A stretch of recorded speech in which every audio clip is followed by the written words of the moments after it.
Hello, good morning, and welcome to Morning Brew on Politics Social. I'm Graham Hughes. It is Thursday, the 12th of February, 2026. And I'm sorry, a bit late getting started there. Had some technical problems. I overslept. So thanks everyone for hanging on, especially Elle and Anonymous and Paula Thomas, Gallifreyan Wren, and Leap Shin, and Lost Missionary, and Plum. And the moral of this story is when you turn your alarm off on your phone, right, press the snooze button so it goes on again a few minutes later, just in case you fall back asleep and then wake up at 8:30 going, oh my God, it's 8:30. I don't have time to prep. Okay, so before we get started, I am going to set the Super Chat goal. The Super Chat goal is going to be just 5 goals, 5 Super Chats. And if we get that, we will get some confetti, which is important for keeping the channel running and me alive. So today we're going to be talking about Jim the Rat. Should get Terry Christian on to talk about this, shouldn't we? Yeah, Terry Christian hates him. Oh my God! Like, there are very few kind of like people in life that you can hate more than like Boris Johnson or Donald Trump or Nigel Farage. But for Terry Christian, oh my God, he hates Jim Ratcliffe with an absolute burning rage of a million supernovas. Anyway, but yeah, let's talk about Sir Jim Ratcliffe, the owner of Manchester United Football Club. In an interview with Sky News at the European Industry Summit in Antwerp, so this is a guy who doesn't live in Britain, talking about Britain from afar in another country. Cool and normal. Ratcliffe argued that the UK is being, in his words, colonised by immigrants, which, for anyone who knows the history, is a bit fucking rich. He claimed the UK population had risen from 58 million in 2020 to 70 million today. What? No, that's literally not what happened. Maybe 68 million, not 58 million. See, like a lot of very, very rich people, he can't add up. He criticised the scale of the welfare system that he doesn't pay into because he's a tax exile in Monaco, this guy, right? He said Britain could not afford an economy with millions of people on benefits alongside high immigration.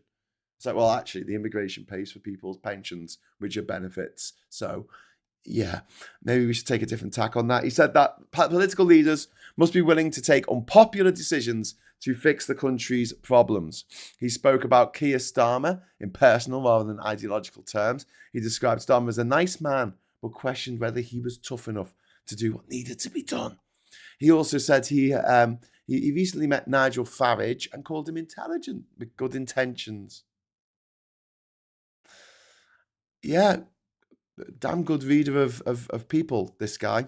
He also compared running the country, running Manchester United, which is somewhat ironic because since he's been in charge of Man United have been doing really, really shit. Well, to be fair, Manchester United have been doing really, really shit since Alec Ferguson left. But in particular, right now, doing really shit under Sir Radcliffe. So he had to fly over from Monaco to get knighted from the other country in which he lives, which has the same flag as Indonesia. It's just a different proportion. Crazy but true. Moya Man, thank you very much for the £5 super chat. I'm a Manchester United fan. I loathe Ratcliffe, same as the Glaziers. And he's an immigrant in Monaco to escape taxes in the UK. The cheek. Yeah, I know. This is it. He's not really doing a good advert, is he, for billionaires? Like, for not doing the purge. Do you know what I mean? If you have like an Oxford Union debate and the emotion was we shouldn't do a purge. And then Tim Ratcliffe stands up. No, he appears by video phone from Monaco. You'd be like, oh, okay, he's not on the opposition to this. He's all for the purge, clearly. He framed job cuts and restructuring at Man United as necessary examples of difficult leadership. Manchester United rich, the Glazers turned into a massive fucking cash cow. Hey, fun fact. I don't think I mentioned this last night on the rabbit hole, but I think I did. The figures came out for the Super Bowl. This is hilarious. I just think this whole thing's hilarious because Americans went on about it being the biggest Super Bowl ever because it was watched by 130 million people. At the same time as the Super Bowl was going on, there was a match between Manchester City and Liverpool Football Club, which had worldwide over 700 million people watching it. True story. Biggest Super Bowl ever. Quick, everyone watch my ads. Paul Ewan, thank you very much for the £2 super chat. Rat by name, rat by nature. You're not wrong, mate. You're not wrong. So the Office for National Statistics estimates the UK population in mid-2020 as around 67 million, not 58 million. Britain was around 58 million around the year 2000. So it's taken 25 years, not 5 years, to get up to 70 million. So, Ratcliffe either doesn't know his shit, which wouldn't surprise me, or he's putting stuff out there to make people hate immigrants, which is ironic because he's a fucking immigrant in someone else's country because he left this country because he didn't want to have to pay tax. Rat by name, rat by nature, as Paul says. So this dispute matters because, like, the thing is, we are facing a bit of a crisis in our fertility rate in this country. All things being equal, it shouldn't be a crisis. There's too many people anyway, and the number of people going down can't be that bad a thing, I think, in the long run. It's just right now, there's too many old people who aren't working who have enough money to not work because they've got a great retirement fund, a great retirement plan. But they're still getting the state pension. And we're all paying for that in real time. So, it's not like they just put £5 aside every day. Well, in their working life, it doesn't work like that. The population going down. One of the things that I often think about in Liverpool is we had a population of nearly 1 million in the late 60s, early 70s. It's like Liverpool was just booming.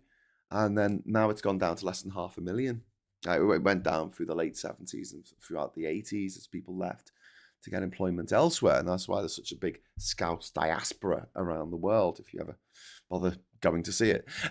You'll bump into a lot of Scousers, a surprising number of Scousers, like on an island in the Caribbean, on at the top of the highest mountain, highest pub in Africa, in the depths of the Papua New Guinean jungles. There'll be Scousers.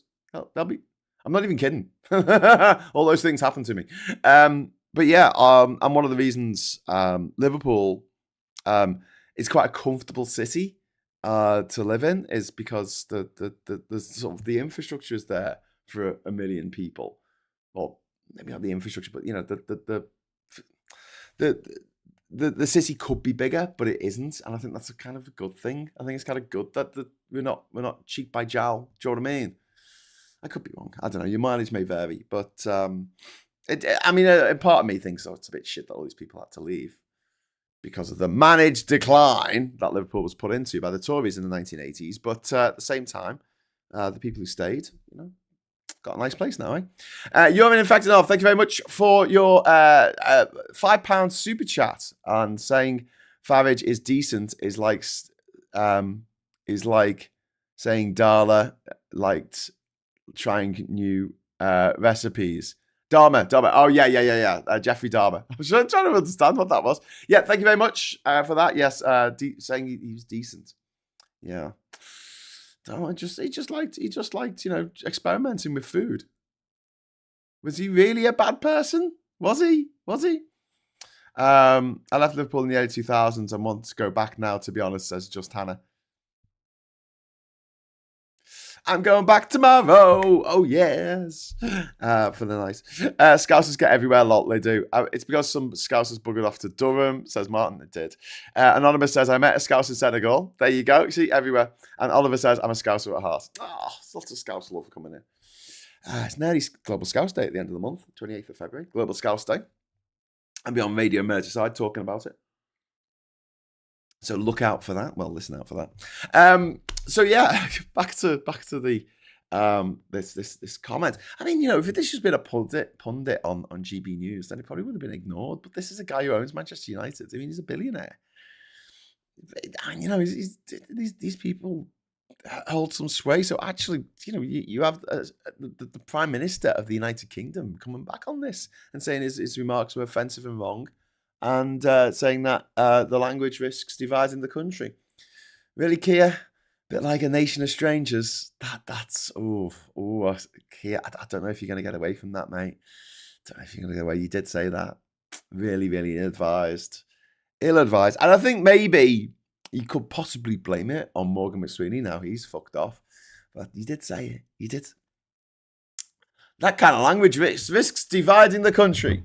And turning us into a nation of strangers.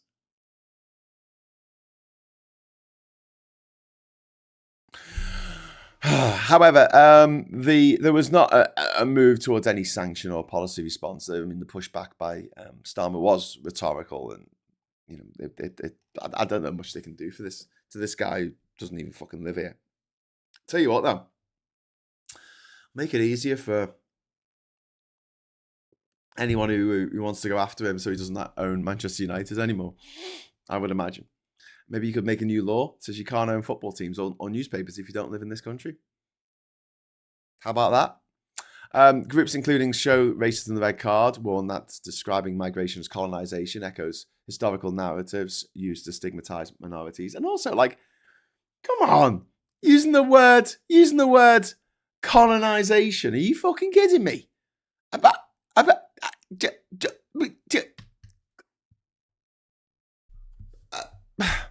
It's like going off on one about people from other countries liking tea and dipping the bickies into it. I'm like, that's what we do. Historically, Britain colonised more countries, more places than any other country did on Earth. And we go off on one about, USA and its daft foreign military adventures when it goes over to Iraq or goes over to Afghanistan, wherever. And at the same time, though, I mean, compared with all the shit Britain did, it's like they go after maybe one or two countries every decade. We went after all of them. Like, literally, there's only a handful of countries we didn't go after at one point in time. Unbelievable. Now he's using that language, colonisation, to say that. Oh, it's like when we had the Brexit thing and the newspapers the next day saying, today we're celebrating our Independence Day. And I'm like, you're kidding me, aren't you? There's about 50 countries around the world that celebrate their Independence Day from us, from Britain, from the British people. Miss Paula Thomas, £10 super chat. The Glaziers did what they always do, bought something by taking on a load of debt. They transferred their personal debt to the thing they bought, and that burden is that Manchester United are now shit. Well, also the fact that Alex Ferguson's not their manager anymore. True story. They argued, the show Racism the Red Card argued that such framing can embolden hostility and worsen community tensions, sort of echoing what others have said. They highlighted the contradiction of football leadership using divisive language in a sport, but built on international talent and diverse fan bases. Do you know what I mean? Like, someone from Malaysia who's come over to live in Manchester so they can be close to their favourite team, Manchester United. Yeah, well, Ratcliffe doesn't seem to want them there. You know, we're being colonised by all these Malaysians coming over and really enjoying the football that his team plays. Also, the members of his team, they're not all from the UK, are they? Are they? Kind of a bit of an international feel to these Premiership football clubs that can afford to buy the best players from around the world. You know, like if you pick up loads of money and Speedball too. You know what I mean. But yeah, supporters and supporter commentary and journalists have reported Extremely low morale amongst staff at Manchester United. Ratcliffe has become associated there with austerity measures, redundancies, removal of perks, cost cutting across non-playing departments. Like, how can you lose money on football? Like I said, Man City versus Liverpool was watched by 700 million people. Like, how can you not make money? This is like Trump going to a casino and losing all his money. And you're like, but you own the casino, mate. Do you know what I mean? Like, how is that even possible? Is it maybe because you're not really a businessman, Trump? You're not really a businessman. You're just a gangster. You're just a gangster. That's it. And not even like a cool rapping gangster. Just a kind of fat, useless blob of a gangster. You're like Jabba the Hutt, but like more shit. Jabba the fuck, let's say, a mountain of mad flesh that is Donald Trump. I fucking hate him. And soon may that big, beautiful day come. I got onto the Pam Bondi hearing yesterday. Did anyone watch any of that? Let me know in the chat if you watched any of the Pam Bondi stuff. Oh my God. She is like the ultimate Karen. She that insult, that pejorative was invented to essentially describe this woman. There was a shot of her that was in one of the news sites, and she had the face. And the two things it reminded me of, one is Edward Monk's The Scream, right? Because it just looked like all the faces like and all like twisted with hate and fear and anger and disgust. You know, a lot of people on the right are motivated by disgust. But also it reminded me of that bit in Breaking Bad when that thing happened to Hank, and no spoilers. And Walt had to watch it, and he went sort of moved his mouth in this sort of unnatural kind of weird kind of way. Looked a bit like that. She might be an alien just wearing a human costume, you know, wearing like a human suit that she stitched together from her victims. I don't know. Yes, it was fucking awful, Graham. Yeah, she's going to jail. She is going to jail, Daylight M. She's absolutely... Trump is like a shit mafia boss, he is. He's not a businessman. He's not a businessman at all. He just does shakedowns, protection rackets. He always has done. My response is, you know, like in gangster movies when they have the front that they launder the money through, whether it's like a laundrette or whether it's an orange sale, orange juice emporium or something. They have like a legit business, which is a front to all their criminal activity. Yeah, people look at that. People look at what Trump does. He goes, "Oh, really? He's got these legitimate businesses." And they're like, "No, it's just money laundering. That's all it is. It's Trump steaks, Trump towers, Trump university. It's money laundering." Because he makes all his money out of being a fucking gangster.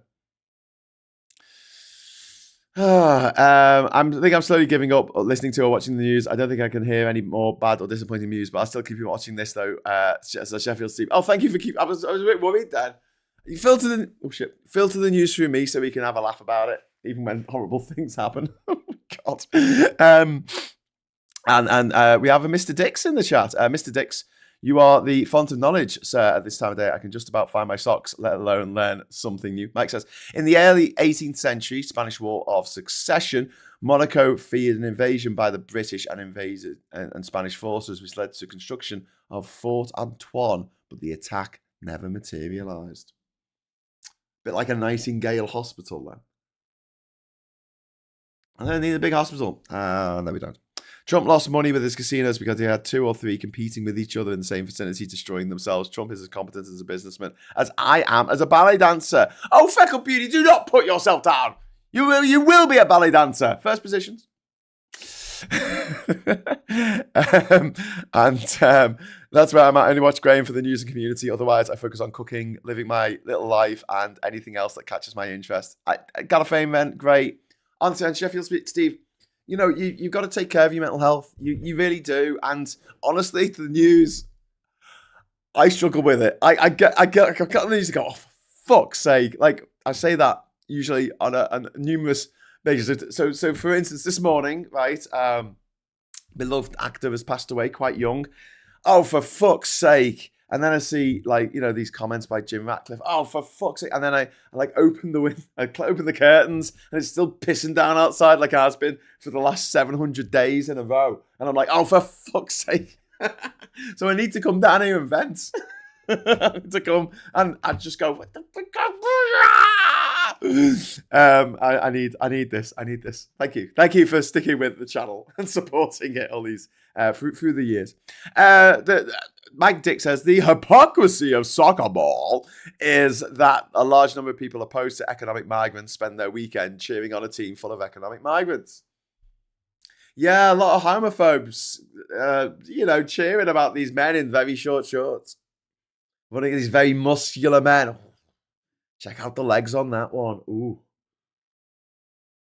There's some very beautiful men out there on the pitch, getting all sweaty, running up and down for 90 minutes. Ooh, yeah, that's what we like, eh? Hey, no, homo. No, homo. No. How can there be no out gay people in the Premiership? Like, how? Those squads are what, 25 in each squad? It's 20 teams. That's at least 250. I think it's more than that. I think it's like 300 professional football players in the Premier League. It's a ridiculous number. Like, and not one of them is gay. Are you kidding me? You fucking kidding me? I heard a fucking awful story the other day that there was a ref in a French game. I think it was a French game. You can correct me in the chat if I've got the details wrong on this. But there was a ref, and at the end of the match, he proposed to his boyfriend, and they got married, or they're engaged now. And they got attacked. Like I think someone broke into their fucking house because they were so outraged at gay. What? Gay people? What did the gay people do? Did they come and did they eat your firstborn? No, they were just gay. Okay. You know, the fact that there are gay people doesn't mean that you have to be gay too. Do you know what I mean? Just you do realise that, right? But yeah, really fucking grim. We should stop calling Karens Karen, call them Pams, says Paul. Is your real name Karen, Paul? Karen Gillan. Karen Gillan is a Karen, but she's not a Karen, is she? She's named Karen, but she's not a Karen. She's lovely. Anyway, and Gallifrey, yeah, thanks. I knew someone would understand. I just like check in after the election just to make sure we haven't plunged into the far right. Yeah, indeed. Andy says, I wonder if 2015 Trump turned up to the president and said in his weird sing-song voice, "Nice country you got there. Shame if something happened to it. Give me $1 billion and I won't run." Yeah, I could imagine that. And I watch Going for the News too because he tells the truth. Well, I tried to tell the truth. Thanks very much, Oliver. I tried to tell the truth. But I mean, everyone is free to fact check me in real time if I start spouting absolute bollocks. And they say rugby is too rough. Ooh. Rugby's another one. Like, I mean, the amount of gay that goes on in rugby is off the chart. I know some rugby players, and there's a lot of gay. There's a lot of gay. There's a lot of man love going on in those circles, which is fine. And then they go home to like their wives and their kids. It's just a bit like, I don't think it would be a problem if people knew this, but maybe it would like actually help people who, thinking of coming out or, suffering from, I don't know, horrible prejudice for their sexuality. Maybe it might help if there were a few really high profile sportsmen, men in particular, because the women don't seem to have the same problem of the, oh no, homo, coming out and saying, yeah, I fancy men. It's fine. Some men are fucking gorgeous. Why wouldn't you fancy them? Anyway, Mike says, I love how anyone mentions my last name, it gets redacted automatically by YouTube and the Donald Trump of the YouTube files. Oh, you poor man. He's just like being called Scunthorpe. We've got a good community here, and I wholly recommend grounding hobbies. I write, cook, play games. My social life is lacking for anxiety. But it's not a bad one otherwise. Yeah. I mean, it is a world in which we're living at the moment where there are things that we can be getting on with, the things that we could be doing. And I have to talk about like doing jigsaws and crosswords, going for walks, stuff like that. Just playing Pokemon Go. Just finding something that you enjoy doing and make that a little bit of a hobby. Mike, blank. I think kindness is the best trait to have. Yeah, Plum. I completely agree. I saw a clip of I think it was a psychologist maybe, talking about how to spot the smartest person in any given room. So you're at a party or you're in a board meeting or whatever. It's the kindest person. The person in that room who is the kindest is usually the smartest as well. And you see this so many times through life where the people who are the dickheads are the least kind. You know, they're the least likely to have empathy and be able to put themselves in someone else's shoes. But here we have a billionaire living in another country, a billionaire migrant living in someone else's country, who, you know, who's absolutely hated at Manchester United by the people who work for and support Manchester United, and he's having a pop at people coming here for a better life. It's great that people come here for a better life. You know, more of it. If you know, there's so many people who hate this country. They hate this country, and yet you've got these people who like love like this country so much from afar that they give up everything to come and live here. And this Labour government hasn't been particularly fucking generous or kind. I mean, knocking up the 5-year rule for being able to apply for residency to 10 years. Are you fucking kidding me? What the fuck is that about? Halfway through. So some people have been here for like 4.5 years and now been told they've got to wait another 5 years of their lives. What, do you hold off having kids for another 5 years? Because you don't know if you're going to be able to stay. What if you wait another 5 years and Nigel Farage and his clowns get in and start deporting people at gunpoint, which is what Nigel Farage would love to do. I'm pretty sure he dreams of it, you know. Yeah, yeah,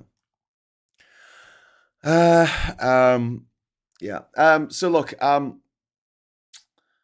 let's talk about Jim Ratcliffe for a little bit longer, actually, because he's interesting in a way that he went to a normal school. I don't even think he went to a grammar school. I think he just went to a normal state school, what was then a comprehensive. And he founded INEOS, a chemical company, in 1998. It grew aggressively through buying unwanted assets from larger firms. INEOS now operates globally with tens of thousands of employees around the world, and it's one of the biggest chemical producers on the planet. It has revenues in the tens of billions. Ratcliffe's wealth has fluctuated, but they do place him amongst the richest people in Britain, with estimates of around £17 billion.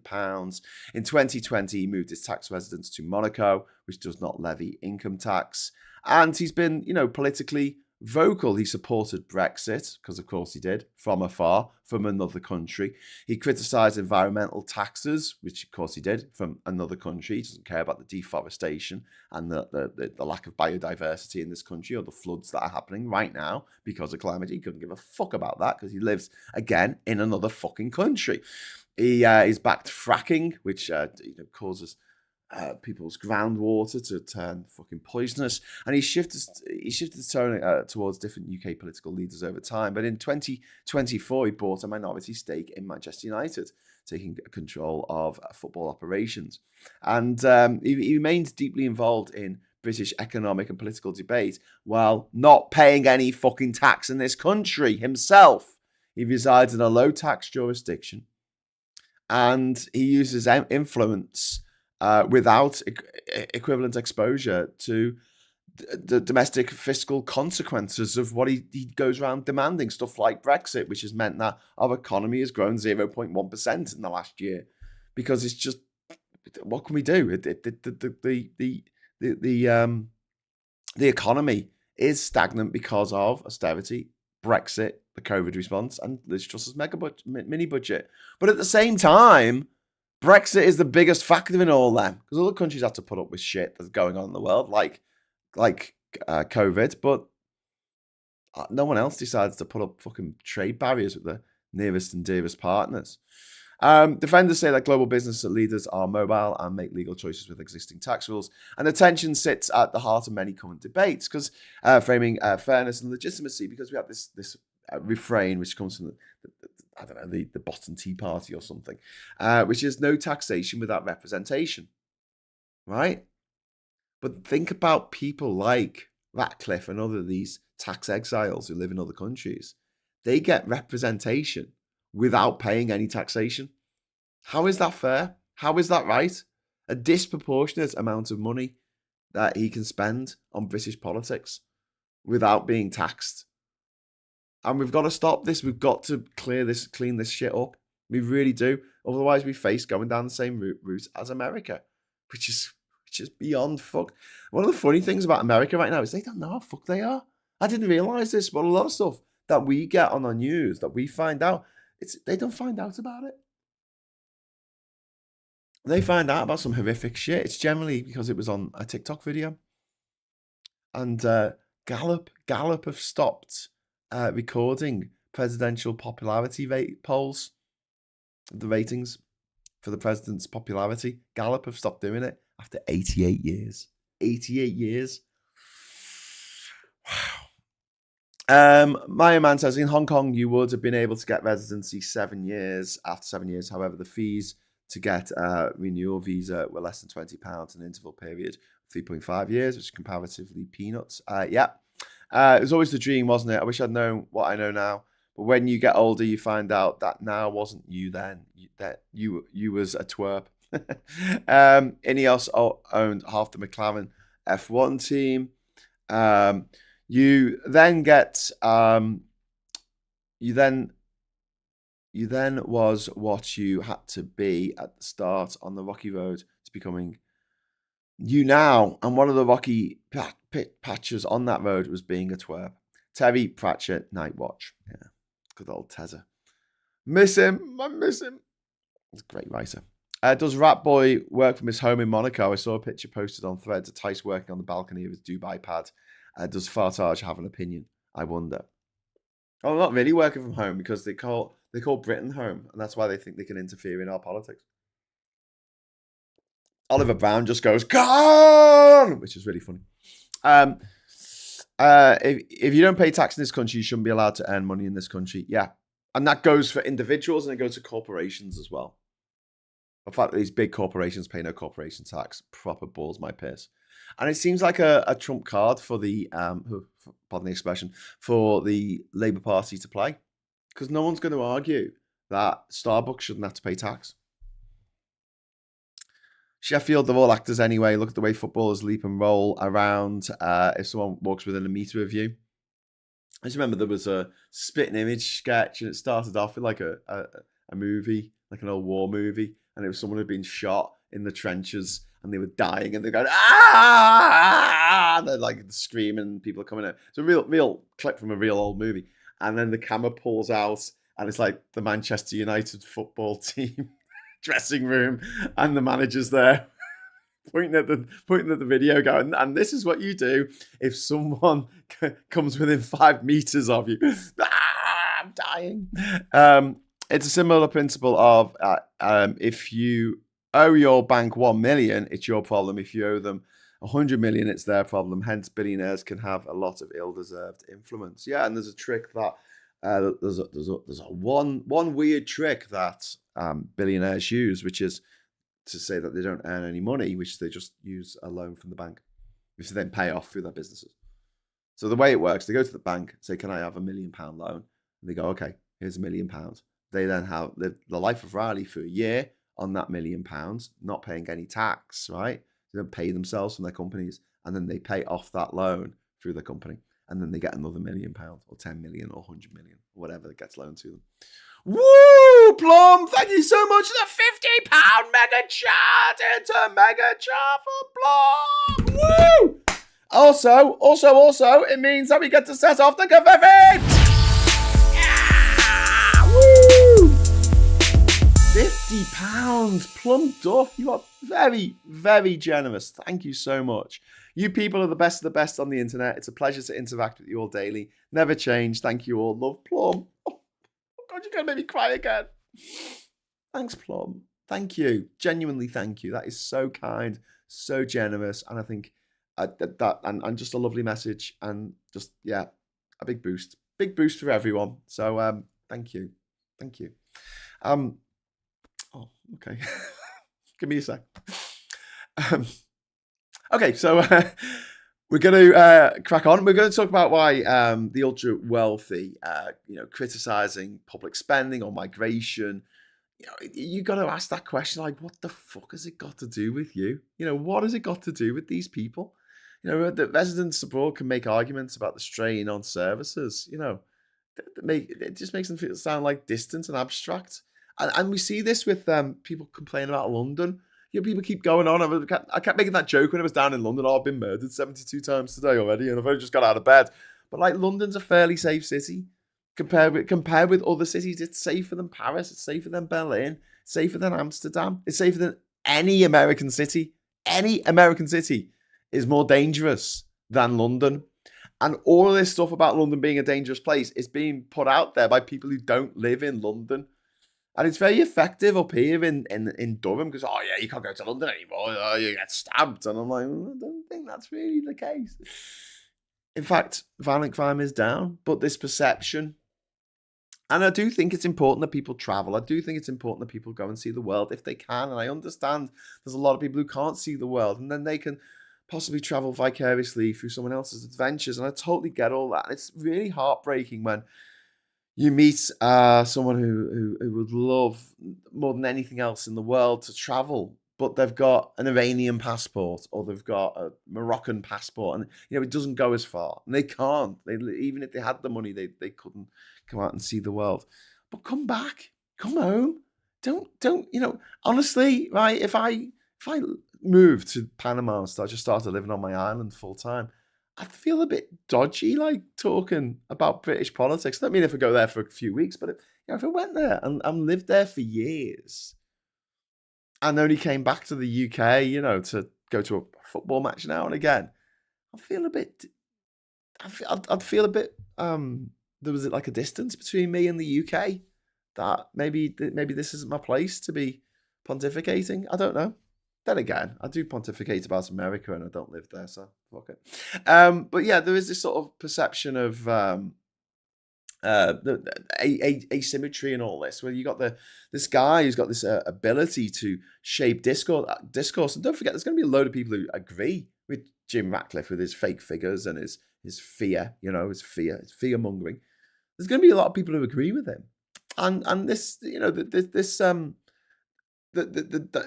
asymmetry between this ability of people like these billionaires who live in foreign countries to shape the discourse versus a limited exposure to the outcomes, like limited exposure to actually fucking living here from day to day and seeing what it's like. And so, yeah, I mean, I think it's fine. People go to other countries.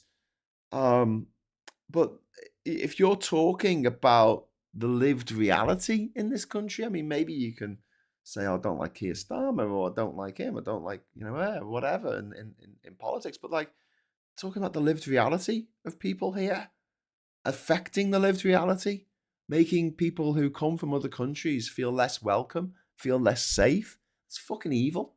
There's no other word for it. It's evil. And these evil motherfuckers, they don't even realize. I think a lot of them don't even fucking realize they're being evil. Like J.K. Rowling, I think she thinks she's the fucking legend in her own fucking lunchtime. She doesn't see the harm that she causes with her divisive rhetoric, with her framing of trans people as all, worthy of suspicion.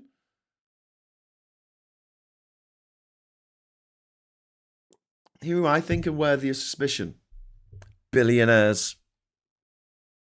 And you've also got this thing with business leaders entering the culture war territory, haven't you? What Ratcliffe's intervention is, it fits with this broader pattern, this broad pattern of high-profile executives and rich people commenting on British identity, our borders, on the welfare state, and such statements. They receive huge amplification. There's a few newspapers, as we'll see in a moment, and their front page is about Jim Ratcliffe and what he said. Also, the celebrity status and ownership of major institutions like Manchester United. They blur lines between corporate leadership, politics, and media influence, and that this matters politically. You know, immigration remains one of the most emotionally charged subjects in British politics at the moment, by design. Like 5 years ago, there wasn't so much of a thing about immigration. It wasn't. We were still going about Brexit then. And then 5 years ago, before then, I mean, before the EU was the bête noire of the universe. What was it? Was it scroungers on Benefit Street? Was that what they were on about during the austerity years? I don't know. Just pick we throw around, just make the spin the wheel of hate. Spin the wheel of hate. Go on, spin it. See what comes up. Oh, it's single mums today. Oh, who's it going to be today? Oh, it's people from the Indian subcontinent. Oh, yeah, we'll hate them today. Who should we hate today? We'll hate black people whose ancestors were kidnapped as slaves and raped and tortured and beaten to death. And we'll demonize them for pointing it out to people, for mentioning it. Not for demanding reparations necessarily, just for talking about it. Yeah, spin the wheel of hate. See who we hate today. Oh, it's descendants of slaves who say, "Hey, do you know what you lot did to my lot?" No, la, can't hear it. We didn't do that. Yes, we fucking did. Yes, we fucking did. Go to the Liverpool Slave Museum. It's fucking amazing. And honestly, I think that every kid should have to fucking go there, especially if they're a meathead, and see what happened, and see what went down on those fucking boats. Jesus Christ. If I get lost, is getting my phone for maps safe, or have I been believed to dupe that it's not safe to get a phone out? I know that in places like Barcelona, in Paris, in Rotterdam, there is a chance that your phone might get snatched out your hand. It's just something that happens in cities. New York is no different. I think London has an outsized problem with it, maybe because there's not that many other crimes going on. But I've played Pokemon Go all over London and not had my phone snatched out my hand. But I am aware in the back of my head that someone could snatch my phone. So a few things. I've got a Google phone, so an Android. So I've set that thing up where if it feels like it's been snatched out of someone's hand, it'll shut down, like it will close down. And you'll need my thumbprint to be able to get back into it. But also I've got like a case that has a ring on the back of it, to the ring on my finger there. And so if someone did try and grab that, it'd probably break my fucking finger. But, I've got a better grip of it because of that. And also I try and stay away from things like cycle lanes, and I don't have it out when I'm like at the bus stop next to the road in case someone goes past on a bike and grabs it off me. So I am aware of it, the phone snatching going on, but I have not had it. I've not had anyone attempt it. And I don't know anyone who's had their phone snatched in London. Personally, I mean, someone in the chat might have, and I'm really sorry if that happened to you, because it's probably quite shocking and fucking horrifying, to be honest with you. I mean, I hate it when someone else touches my phone, never mind the idea of someone nicking it. It feels like, if you ever read the His Dark Materials trilogy by Philip Pullman, the idea of having a demon.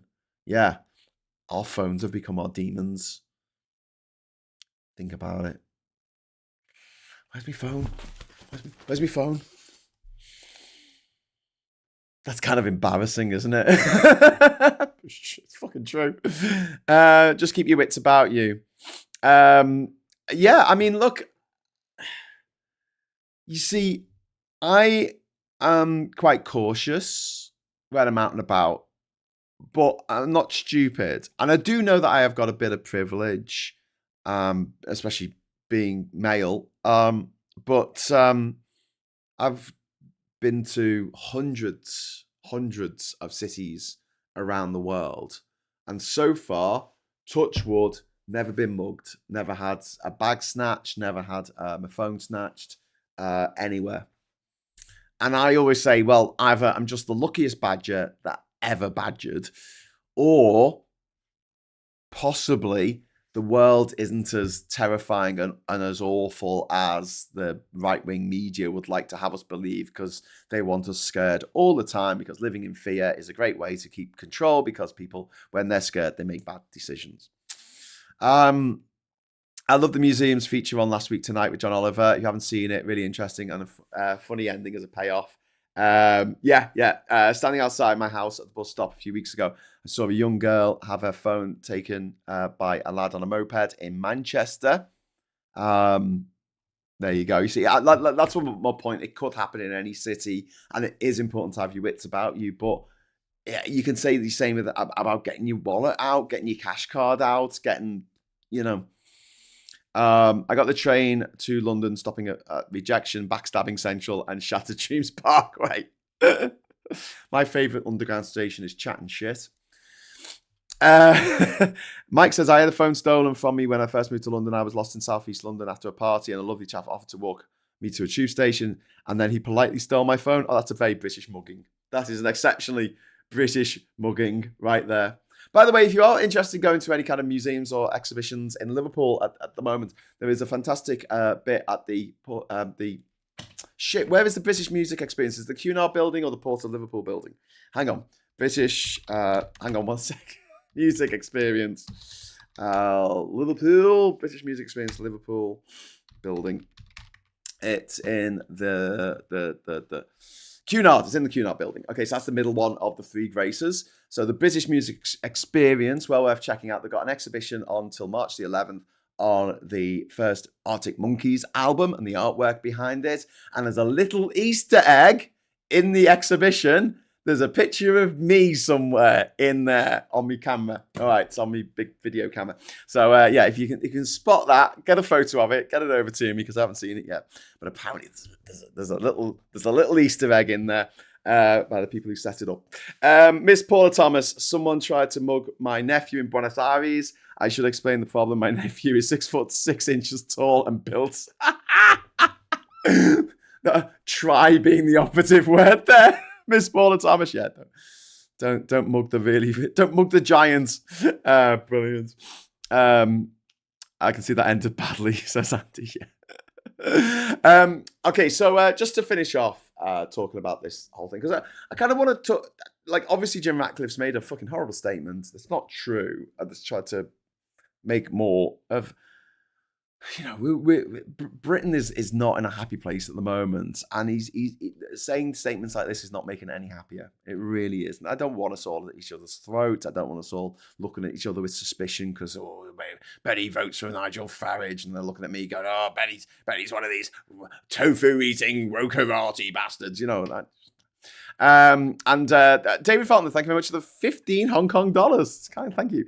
Down with right-wing media. Yeah. I agree. Thank you for your support. What did you put it there, Graham? Says Martin Harrow. I haven't seen it yet. Apparently, I'm gonna go and see it on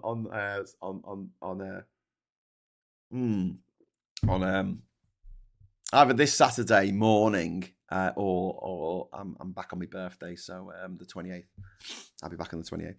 Little Easter egg, cream egg. Yeah, little Easter egg in there. Not entirely sure, but there's a rumour that Swaddling Coats Church spire was removed during bomb damage in World War I from a Zeppelin. What?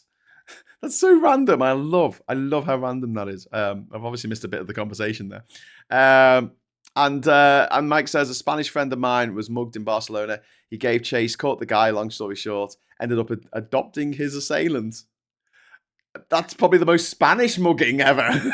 Come home with us. Let's have tapas, beer, cerveza. Anyone been to Kew Gardens? Is it worth a visit? Yes, and yes. And yeah, you can herd scared animals, says Andy. Like sheep. So yeah, like I said, immigration is one of the most emotionally charged subjects in British politics, and this, at this time for him to make this intervention or to say this in an interview, it's so irresponsible, and it just shows that he doesn't give a fuck about this country. He doesn't give a fuck about the well-being of the people who live here or community cohesion, living in a society, because he doesn't fucking live here. He doesn't have to live in a village. where you might be a black lad living in a village up here in North, uh, in in Durham, and you might be the only black lad around, and then for this guy to say this, and then people will go, "What are you doing here?" Well, I was born here. It's like that pushing towards that attitude of just dividing communities, which is what these motherfuckers are trying to do. And I wish I could do more at the moment. Just it's not really within my. Yeah, I think it's in my skill set, but it's not in my financial set. If you want to put it that way, I don't have the finances to do this, but I would love to organise, weekly meetups in the community here, so we can just meet up with the local councillors, the local MP could turn up now and again, and a representative on her behalf, and talk about how we talk about what needs to be done in our community and what we're happy about, what we're not happy about. I'd like to have a pub. That would be my my dream. But yeah, politicians, that they have a duty to confront this kind of shit when it's said. But also, I think we do as well as non-politicians, just people just talking on the streets to our friends. And I think in some ways, because Jim Ratcliffe, I don't want to call him a divisive figure. He's not. People just fucking hate him. Everyone who supports Man United fucking hates him. Like, hates his guts. And Manchester United are one of the most hated teams in the Premiership. They just are, because they were quite good for a few years. And then in 2013, they stopped being good for some reason. Can't remember why. Had something to do with someone who was speeding because he really needed to take a shit. I'm fed up with Farage using girls and women's safety as a talking point, but no word on how he will solve it. He just wants the female vote. Yeah. Well, you've seen that the candidate in fucking Gorton and Denton for, Matthew Goodwin, his name is, he said that women should have to pay more if they don't have children. But he's not really thought that one through, has he?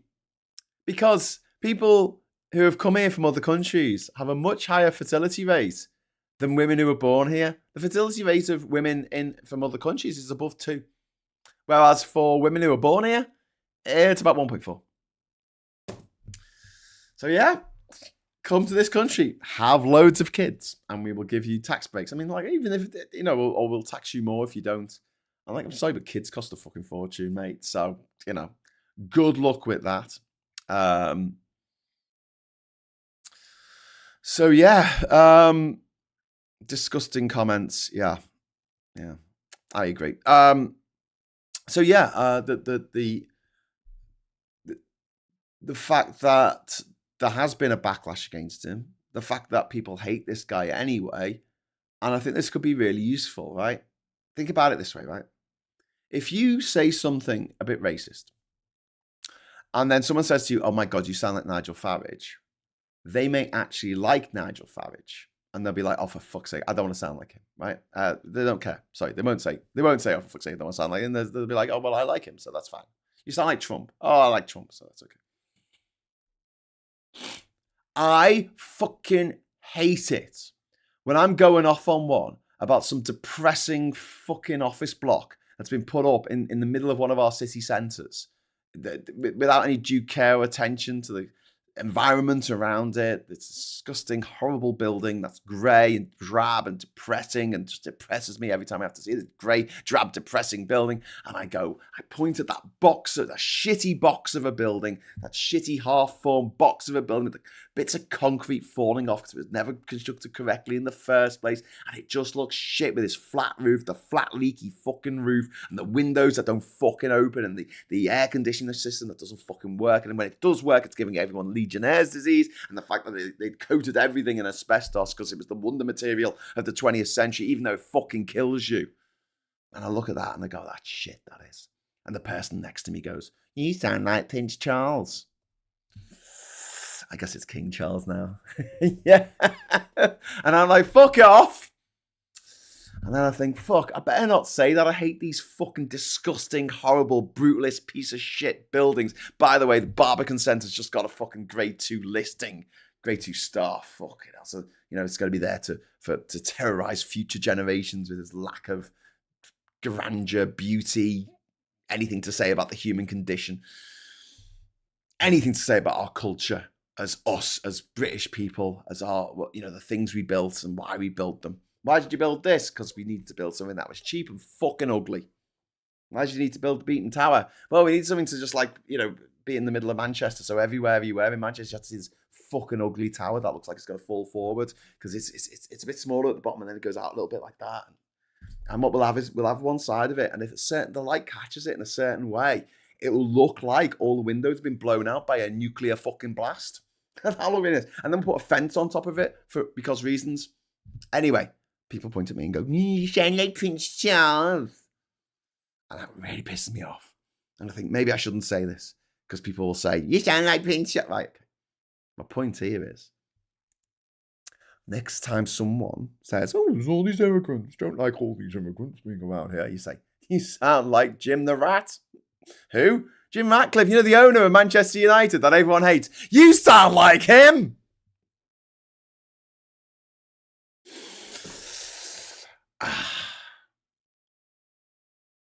My work here is done. Beam me up, Scotty. Beep, beep.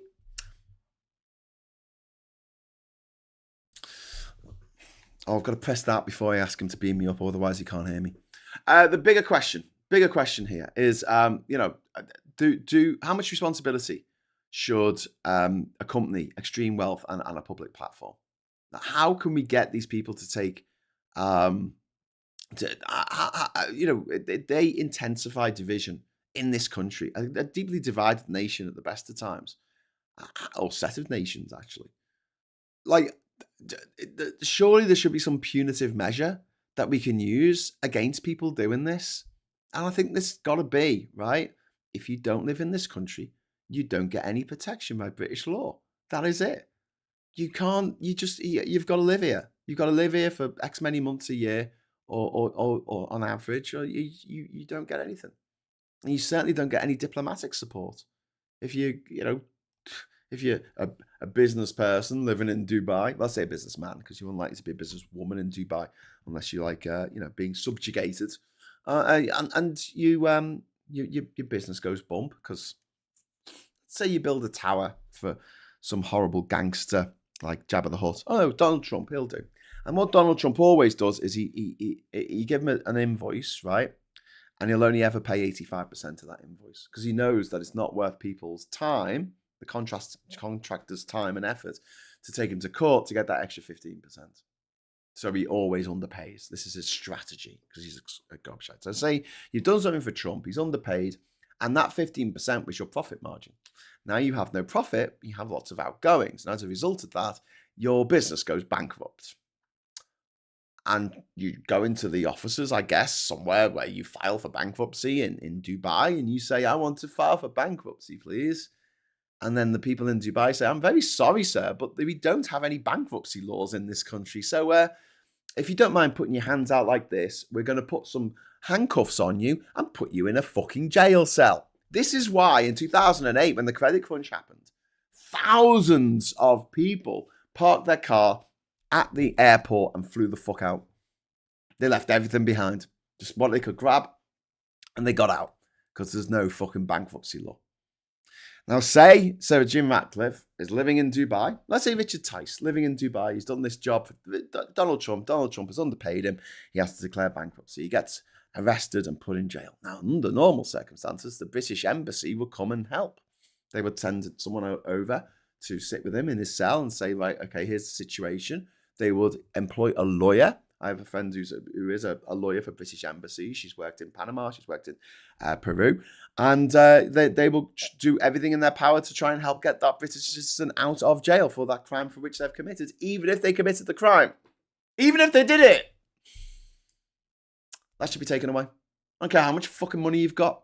If you're not spending it in this country, if you're not paying tax in this country, fuck off getting our support. Fuck off getting our embassy services. Embassies are not cheap. Embassies cost a fucking fortune. They're like a compound. They're like a palatial estate in some countries. I've been to a lot of British embassies around the world, and some of them are quite fucking fancy.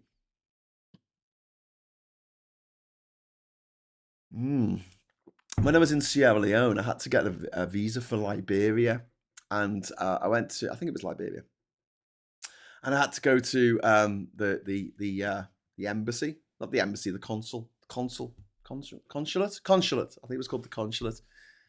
And I turn up in this little bit on the suburbs of Freetown. It's just a little house, and it's still like on a suburban street. I'm in the suburbs, but there's one house, and it has the flag of Liberia outside it, based on the flag of the United States of America.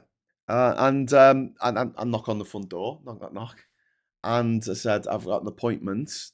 Like, I don't know, it was really early in the morning. It was like half 8 or something. Knocked on the door, and a woman answered the door, and she said, "Oh, you got an appointment?" I said, "Yeah." Oh, she said, "Come through." And it was someone's house. It was just literally someone's house. Obviously, the ambassador. It was their home. And I sat at the kitchen table with their kids. And they were eating breakfast while the guy put the stamp in my passport that would allow me to go to Liberia, put the visa in my passport while I was just sitting there having a chat with him around the kitchen table. And it was so cute. It was so wonderful. I'm like, okay, that's the kind of embassy that I'm happy to pay for these guys. These big embassies, that the sprawling complex that they have in places like Kuwait or Kinshasa, then no, I'm not paying for that. I'm not paying for fucking Sir Jim Ratcliffe to have that kind of facility. If he gets into trouble in Dubai, I want him to just have to, try and break out of jail, go to someone's house, and sit there while his kids eat breakfast, and he goes, "Oh, yeah. We'll try and get you out. We'll try and get you out, Jim." Miss Paula Thomas, thank you very much for the £5 super chat. Did you hear about the white Irish citizen married to an American who ended up in ICE custody? Yeah. Miss Paula Thomas, I think I talked about that the other day. So this is an Irish citizen who went over to the US in 2009 on a 90-day ESTA, but ended up staying for God knows, I guess 15, 16, 17 years. But he married a American citizen, and he was going for his green card, and he was supposed to get his green card in October for his final interview, but he missed his final interview because he was arrested in September, and he's being held in, I think it's Texas, is it? In one of these internment camps, concentration camps, basically people living in fucking tents. Thousands and thousands of people living cheek by jowl. He says that the food portions that are given out, like child-size food portions, of people are suffering from malnutrition. The toilets are disgusting. It's a really unpleasant environment that he is in. And this is America today. This is America today. Absolutely fucking shocking. But you talk to Americans about it, and they're like, well, he did outstay his visa. He did outstay his welcome, so I suppose he deserves to be, I don't know, beaten to death in a concentration camp down in the south of, thousands of miles from where he lives, thousands of miles from his wife in Boston. Mike Dick says, Graham and I are planning to do a Drawn Together again tonight. Start thinking about a cartoon to sum up the news. Yes, absolutely. We are doing a Drawn Together at 6 o'clock tonight. So please join us for that. And, just to finally just sign off on this whole Jim Ratcliffe thing. I think there is a responsibility for any billionaire, but especially a billionaire who owns a cultural institution like Manchester United, to promote cohesion. And if they don't do that, I think there needs to be mechanisms that the British government can use against these motherfuckers. Sowing division from abroad. Can we make that a crime? Because you can't do someone for treason unless they literally, I don't know, kill the king or to actually get done for treason these days, it's very difficult. But maybe that could be a thing, like, especially if people are living abroad, sowing division in a country where you don't even fucking live. And if they do this, well, then don't take the British passport off them because you can't do that, but deny them consular services. Consular services, sorry, not consular. Consular services, just deny them. It's a thought. It's a thought. I think anyone who doesn't pay tax in this country should be denied it. We really should. And I say this as someone who was helped out by British embassies all over the world on my travels, and I'm really appreciative of that. It's one of the other reasons why I won't stop paying tax in this country, even if the worst comes to the worst, and I have to stow away on a cargo ship going to the Pacific and hop off of the Panama Canal and go to my island and live there off fishing coconuts for the rest of my life. I'll still, as long as the banking system's still up, I'll still pay tax in this country.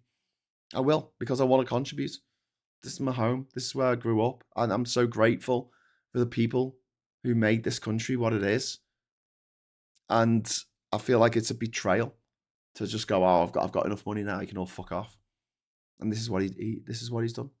So yeah, a couple of takeaways from this. The government should change the fucking rules so that these fuckers can't create, can't. Well, I suppose you can't shut them up, but if they do start blah blah, we go, okay, well, we're going to take away these services that you rely on. We're going to make it so that if you want to come to this country, even with a British passport, you're going to have to fucking jump through some fucking hoops. And what we really need is an exit tax. So when people do emigrate, when people leave this country, we hit them with a massive fucking tax bill. They do it in other countries. So yeah. Okay, should we head over to the papers? All good. I think because his dad was charged with manslaughter because his daughter was a British citizen, the UK authorities pushed it to where it was only revealed recently. Jim Ratcliffe's wealth has recently taken a massive drop since COVID and investing in Man U and a small violin. Man United and culture should not be used in the same sentence, Graham, says Martin. I know, but I feel, I'm not particularly mad about football. I enjoy it in the same way that I enjoy going to the fucking movies. But I would never imagine sort of having some kind of mad rivalry between the directors that I go and see who's filmed. There's some directors I don't like because I don't like them as individuals. But imagine, I don't know, saying, I'm not going to see that film. Why not? Because it's 20th Century Fox and they can fuck off. And it's well, I don't know. But football is very much ingrained in our culture. And I do feel like the vitriol that people have against their rival football teams is a little bit excessive. And it always amuses me when my cop-out friends, when they win something, which Everton hasn't won anything since, I don't know, the FA Cup in 1995. We won the league in 87. That was nearly 40 fucking years ago. And we never won the Premiership. For them to have a go at, they win something, and then the first thought is to say, ha ha ha ha, Everton, you didn't win this. And I was like, can't you just enjoy your own achievement without having to put some other team down? I don't know.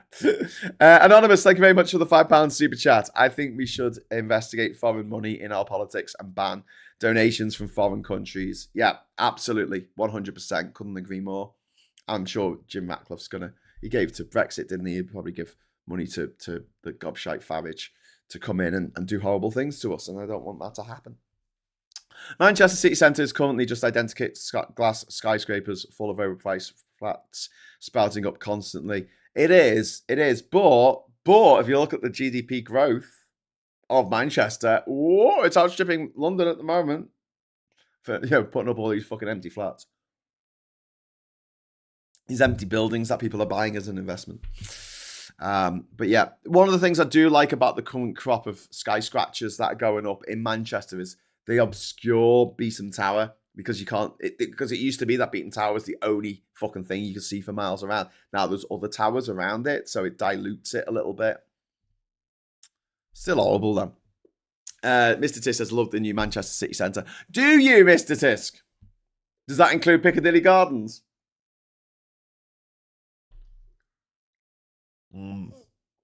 Anyways. I went to the Goddard TV studios used to be. It was completely lost. Oh, sorry. God, there we go. Martin says it's a friendly rivalry though. Graham fans stick together when bad shit happens. Yeah, Absolutely. Especially Everton, Liverpool. They, it is a friendly rivalry. And do you know what? By and large, I think that the rivalry between Liverpool and Manchester, and as someone who lived in Manchester, went to Manchester University, I think it's a bit overblown. When you meet someone, it's not like I've been in Manchester for, so many nights out. No one's ever said to me, "Oh, you Scouser, you shouldn't be here." I worked in bars in Manchester. It's like someone came into Fab Cafe and was like, "Oh, you fucking Scouser, I'll fucking kill you." But we do have a friendly rivalry, and we do have the football, we do have the music as well, and the culture, the history, and everything else. As long as it stays friendly. I always despair when I hear about fights outside the matches, when Rangers or Celtic are playing up in Glasgow, because that's embedded with religion and unionism and patriotism and Scottish nationalism, or that kind of rivalry is a bit too much. But the Liverpool Everton one, and the Liverpool City and Manchester City, as in the city, not the club. God, it's confusing, isn't it? Liverpool is not as in the club as in the city, but Manchester City not as in the club as in the. I think it's a little bit overblown, and as long as when shit matters, we come together. I usually against Arsenal. I think that's really important. Okay, so let's head over to the papers. We have, first of all, Andrew faces growing police inquiry into Epstein links on the newspaper there. Number 10 has a women problem, Starmer told, because there's not enough women. There's also a backlash for failing to block a peerage for this aide who has been linked to a paedophile, which was mentioned in PMQs yesterday. We have also got my retirement nightmare. Mum chose to go abroad. I now have no childcare. Oh, well. And then we've got the Daily Mirror here. We've got Andrew Pickgirl, a sex traffic victim. The US politician accuses former prince over Epstein photo. That picture's really fucking horrific. That's quite triggering, actually, I think, for a lot of people. Susie Cops probe Suffolk strangler there. We've got outrage at Premier boss. Fury at Manchester United Chiefs. UK colonised by immigrants rant. Manchester United Chief Sir Jim Ratcliffe was branded a hypocrite for saying Britain has been colonised by immigrants. The billionaire who lives in Monaco for tax purposes. Let me say tax purposes, not tax avoidance. That's why he lives there, for tax avoidance. He doesn't have to pay tax. It's not purposes, avoidance. Added, you can't have 9 million people on benefits and huge levels of immigrants. All right, whatever, mate. A lot of those 9 million you speak of are probably pensioners. This cracking Derry Girls follow-up is your next binge watch from the Daily Telegraph over here. Labour up for closer ties with Europe. Hurrah! Yay! We love Europe. Go fuck yourself, the Telegraph. Britain has been colonised by migrants, says Rat. Fuck off, Rat. Tax raids means your pint is getting weaker. What? Detectives and CPS in talks over Andrew. Trans women lose to use female lose for years. Trans women could be allowed to use women's lavatories at work for years to come. Good. They've used them for years, and I hope they can still use them for years to come, because who gives a fuck? Like, seriously. Who is so weird that they are going into a toilet and saying, I need to see your genitalia to see if you're allowed to have a wee? Who does that? Ever in history? Never happened. It's fucking weird. Stop being fucking weird, turfs. Stop being weird, turfy people. J.K. Rowling does not use public toilets. I guarantee she has people who carry a toilet on 2 poles around wherever she goes. A little phone for her a little porta potty for her to shit in. Because she's rich. She's fucking rich. She's got a gold-plated porta potty that's carried like a sedan chair everywhere she goes. She goes, oh, the lady wants to have a shit. And she goes and lays a fucking cable. She drops a dreadnought in her fucking gold-plated fucking portaloo. She doesn't use public toilets in Costa. She doesn't do that. She's never been in a Popeyes. She doesn't even know what it fucking is. Go away, J.K. Rowling, you massive fucking turfy fucking bog troll weirdo.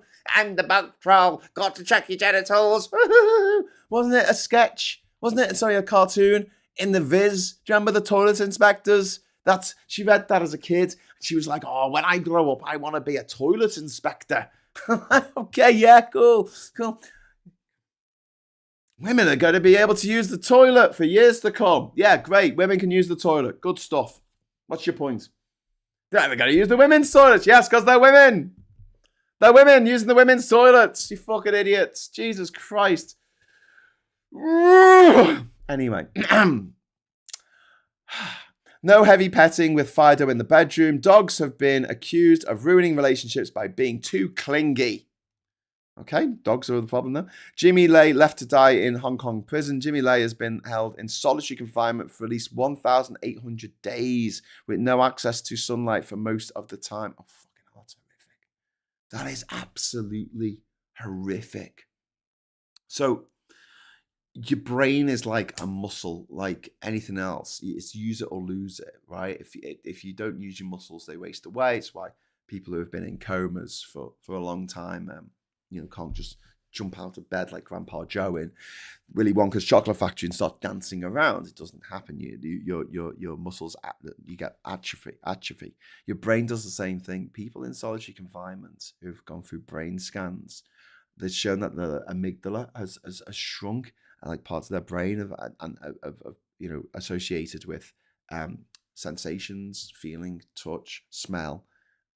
It shrinks. It's use it or lose it, and it actually changes the chemistry of the brain to be put in this torturous situation. 1,800, that's over 4 years that he has been in this situation. Oh, no one deserves that. No one deserves that. Solitary confinement, not being allowed to see the sun. I mean, I make jokes about the fact that we haven't seen the sun for a few weeks, but at least it's light. At least we've got windows. At least we can go for a fucking walk. It's disgraceful. Absolutely fucking disgraceful. I'm going to just go back to the papers. Accounting scandal hits water watchdog. This is the consumer champion for the water industry.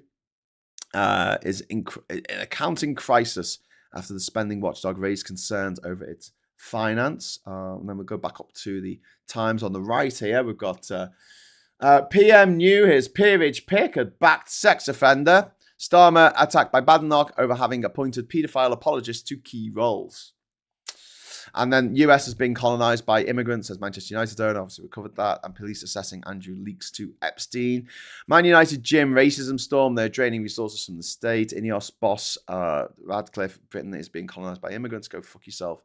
And then we've got furious women MPs turn on Starmer over boys' club scandals. Harriet Harman leads a call for women to be appointed to oversee complete cultural change. And number 10 PM is lambasted for favouring two paedophile apologists, Lord Mandelson and then communications chief Lord Doyle. And then there's a horrific story about the school shootings in Canada, which is fucking horrific. In the Daily Express here, we've got UK colonised by migrants, claims United Chiefs, and we've got Keir Starmer there doing a really good impression of a howler monkey. We've got the Daily Mail. Why does an MRI scan for a dog cost $2,800, but just £350 for a human? I don't know. We live in a capitalist society, I suppose. Labour's women's fury over second paedophile crisis. Starmer's judgment savage over another Labour peer's ties to a sex offender as female MPs blast number 10's boys club. Obviously, more trouble for Starmer. And then we've got the Guardian here. In a moment. Oh, God. I'm just getting rid of the adverts that crop up. So we've got the Guardian here. We've got James Van Der Beek, who passed away at the age of just 48, just a year older than me, from bowel cancer. Really grim, really sad, and there's a lot of love coming for James in from his colleagues that he worked with on. Go away. I'm translating documents. I worked with him on Dawson's Creek and other projects that he was associated with. Select female deputy to end boys club in number 10. PM told female Labour MPs demanded that Keir Starmer appoint a senior woman as his de facto deputy to oversee a complete culture change in Downing Street after a series of scandals that they say has exposed number 10's boys club. But we've just been given a mega chat. What? Thank you, David Faulkner. That is so kind of you. David Faulkner just dropped a mega chat in there. 398 Hong Kong dollars. Thank you so much. That is so generous. I'm gonna have to release the confetti, aren't I? I'm gonna have to do it early. I don't care. I'm just gonna do it. No one can stop me. I'm gonna do it. 3, 2, 1, confetti! Thank you very much, David Faulkner. That is really, really kind of you. Hang on. Okay.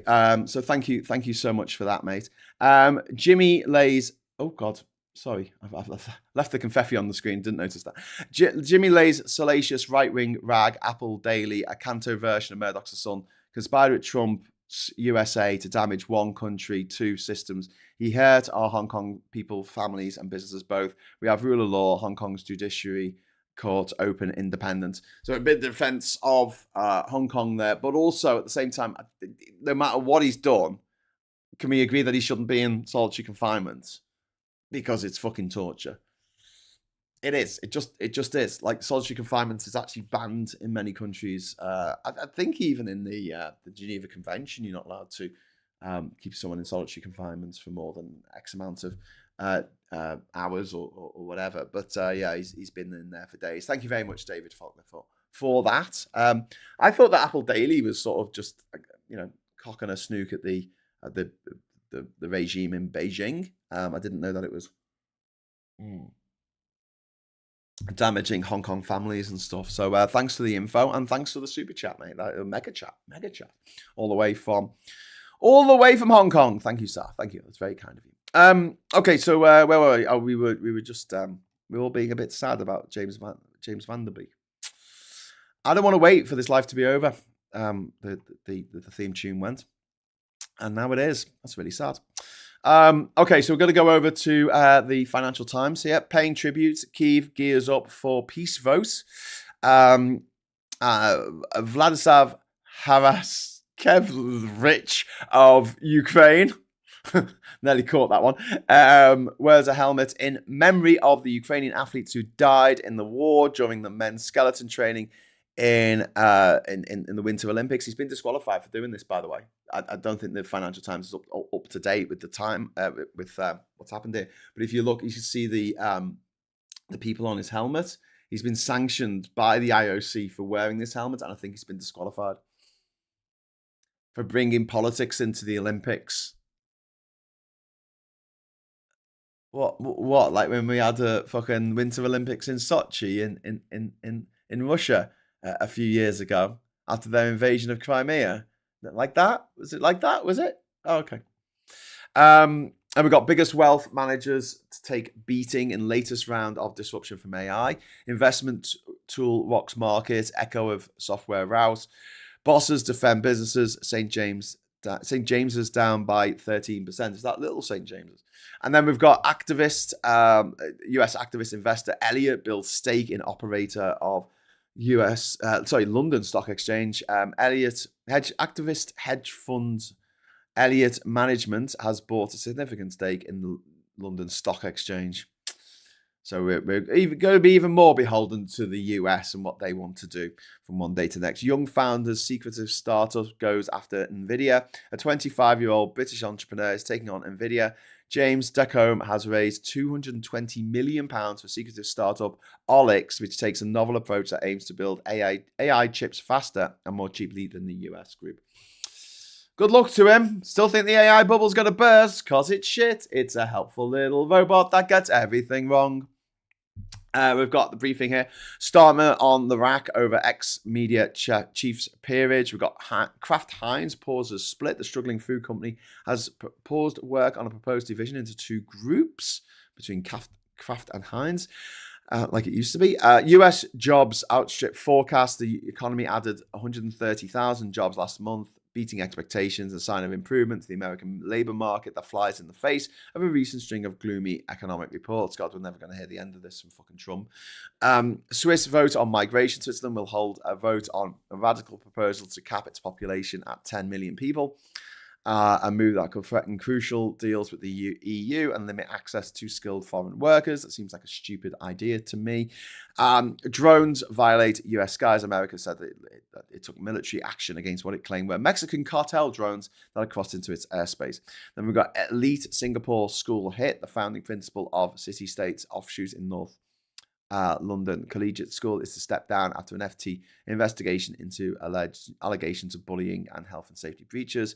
Exodus continues at XAI. The sixth co-founder of Elon Musk's startup is leaving the company amid tensions in its technical team over demands to improve its models as the billionaire merges it with rocket maker SpaceX. And now SpaceX is the only company that makes both rockets and systems available for you to strip the clothes off children. You know, I thought it was mad when the guy from Yamaha went into the fucking bank and said, "Can I have a loan? I'm starting a company. What are you going to make?" "I'm going to make trumpets and speedboats." And they're like, "Trumpets and speedboats?" "Yeah, I'm going to make trumpets and speedboats. That's what we're going to make." Well, I mean, fucking hell. Elon Musk's taking that to the next level. We're going to make space rockets to fire into space, and we're going to give pedophiles everything they ever dreamed of. Rockets and pedophiles. Yep, that's where we're going to make our money. Rockets and pedophiles. Okay. And then we've got the Copper Clash Stirs Ghosts documents housed in a museum built to celebrate Belgium's empire lie at the heart of disputes over geological data on the Democratic Republic of Congo, Africa's largest copper producer. A museum built to celebrate Belgium's empire. Are you fucking kidding me? Do the Belgians know anything about their fucking empire? Do they know anything about that? My God. My God. It's like the Germans building a fucking museum to celebrate the fucking Holocaust. What the fuck is wrong with them? Can I just make it very clear that under King Leopold II of Belgium, half the population of Congo, what's now the Democratic Republic of Congo, were killed. Many of them tortured to death. Many of them children. The crimes that were committed in the Belgian Congo are mind-blowing. I mean, even in comparison to what happened with other 20th century crimes. Half the population, 10 million people, wiped out. Wiped out. If they didn't work hard enough, they had their hands chopped off. I mean, the stuff that went on, I can't talk about it now because I don't want to trigger trauma in people, but the worst, the absolute fucking worst. They go to a fucking museum to celebrate their fucking empire. Go fuck yourselves. Jesus Christ. Oh, that's a Sunday sermon screen. Oops. Jammy Dodger. 2 years skipping £3,600 fines, but no jail. Judge decides brazen offender must change. MP demands war on evasion that uses that harms UK. A prolific fare dodger who used trains for 2 years without a ticket admitted 112 offences and was spared jail. Okay, so he's a fare dodger who gets on the train. I've got that idea, right? I'm not condoning what he did because obviously fare dodging is wrong. But how about you make it so that an open return to Liverpool, right, from Durham, right, isn't £120? How about we do that? Come on, we'll do it together. It'll be fun. £120. Jesus Christ. So back into the chat. Andy, vet profits are siphoned off quickly. Our friend is a senior vet, works 60 hours a week, longer in the middle of operation, and makes about 50k. Andy says, can't we have previous? Ate some string, 750 quid. After that, we have pet insurance. Yeah, if anyone's watching this and has an animal, please get pet insurance. I can't emphasize this enough because you will absolutely shit yourself when you realize how much it costs to get your animal looked at by a vet. If you are on a low wage or no wage at the moment, apply to the PDSA, who will look after your pet for you, but they will give you a little receipt at the end of it to tell you how much it would have cost if you had gone private. But yeah, the having a go at vets, I think, is a little bit unfair when it's people's choice. It's people's choice to have an animal, and we've got to accept that animals are fucking expensive. They just are. Elon Musk is now planning a sex base on the moon. Wasn't he promising a fucking moon base 10 years ago? It should be there by now. I have a suggestion: nationalise the railway, make the trains a flat £5 fare. Yeah, Andy, I agree. Absolutely, mate. Just make them fucking cheap. I reckon, right, we need to have, what would be great if we had like a really fast train line, right, that went up through the country, so you could get it from Manchester from London to Birmingham, from Birmingham to Liverpool or Manchester, or up to Leeds or up to Newcastle, right, and then eventually all the way up to Glasgow on the west coast, and then mainline, and then maybe that could bend around to Edinburgh, or maybe it could go to Edinburgh first, the west coast and the east coast mainline, sorry, and then what we could have is like the slow tracks, and so we could have trains that like stop at every station and they'll go very fast, and they could be a £5. And so instead of taking like 3 hours to get to London, it takes 5 hours, but it only costs a £5. I'd fucking pay that. I'd sit on the train for 5 hours and I'll do the cryptic crossword.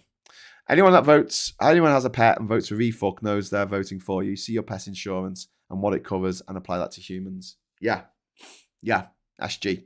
That PDSA idea of having giving people the receipt of how much their treatment would have cost if they'd been private. The NHS should do that, and I know it's more admin for the NHS, but God, it will make people value the NHS so much more, so much fucking more, because people just don't think. People don't think how much it costs to get these scans and treatments and things like that. So not to make people feel guilty, but just so they're aware. He announced SpaceX has dropped plans to colonize Mars. He promised this 14 years ago, and is now going to build a moon AI data center. Oh, ketamine is a hell of a drug. What's the latest on rail franchises being taken over on expiry? Well, over half of the rail franchises are now in government hands, and all of them should be by the end of 2027. Rail franchises, UK into government hands list so far, and to go.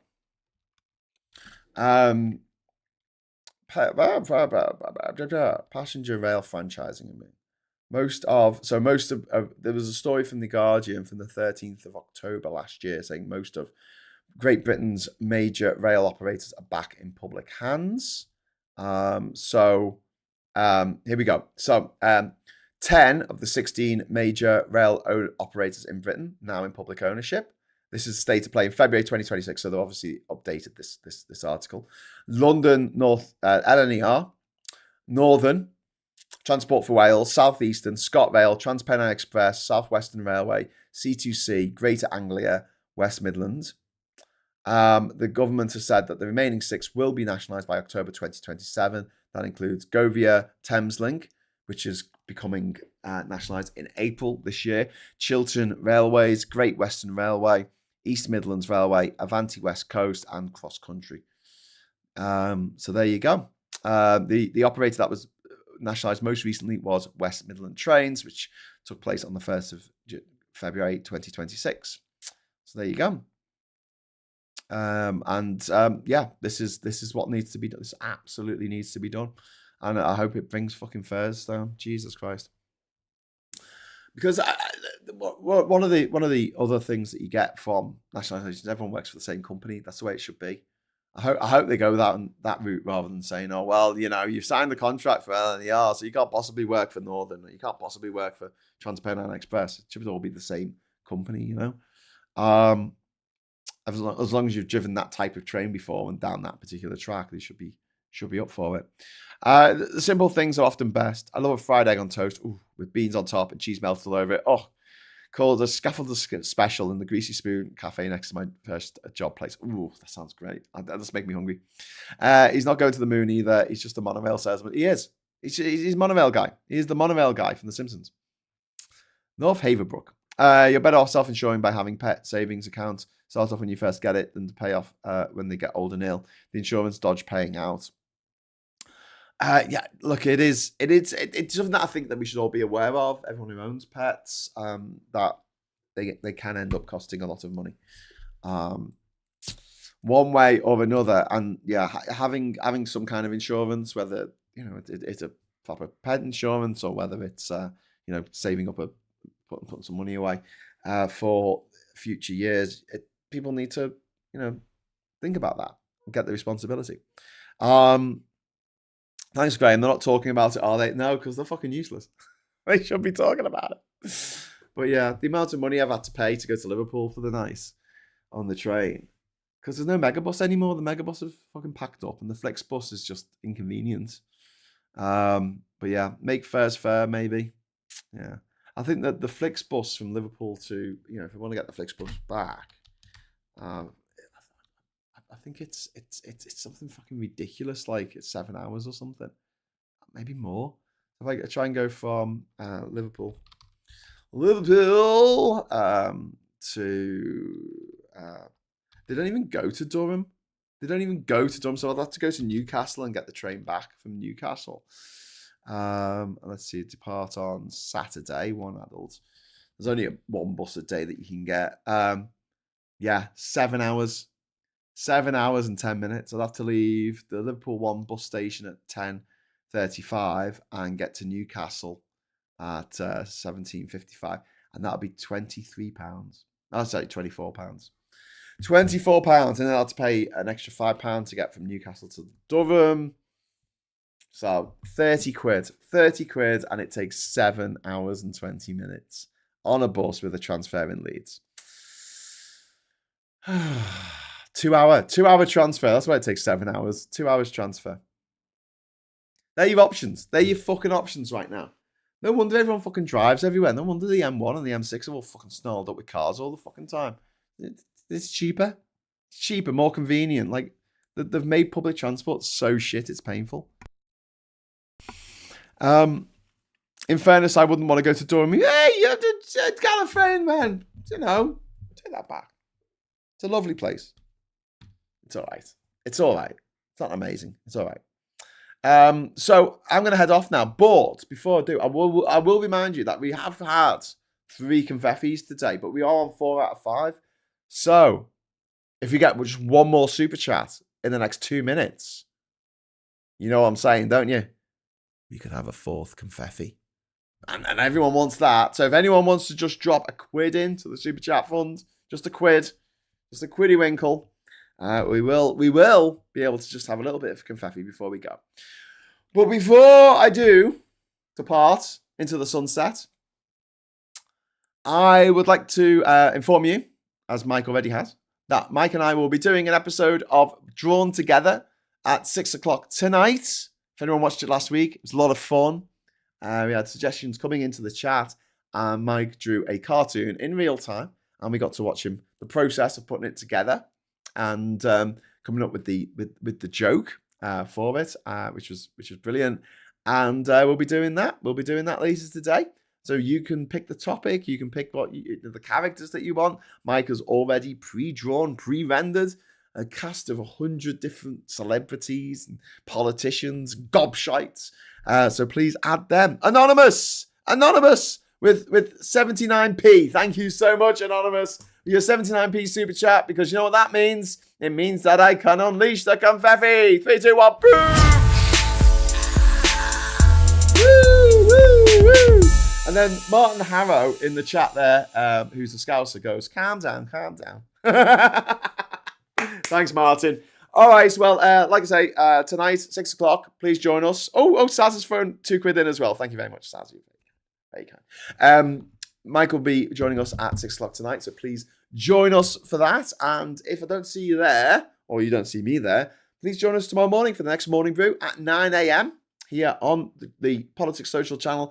And I'll try not to be up till midnight, laying the floor downstairs in the basement, and being so tired in the morning that I press the snooze alarm, but don't actually press the snooze alarm. I press the turn the alarm off alarm and then sleep in a little bit. Technical problems. That's why I was late. Technical problems. Tell everyone it was technical problems. Anyway, so thanks very much for watching. And until next time, until 6 o'clock tonight, see you then. Drawn together, I'll say thanks very much for watching. Give a like on the way out. Lick the like on the way out. A little bit of a like. We always like a like. And I'll say hello, good evening, welcome, and goodbye. Thank you. Thank you so much. You're so kind.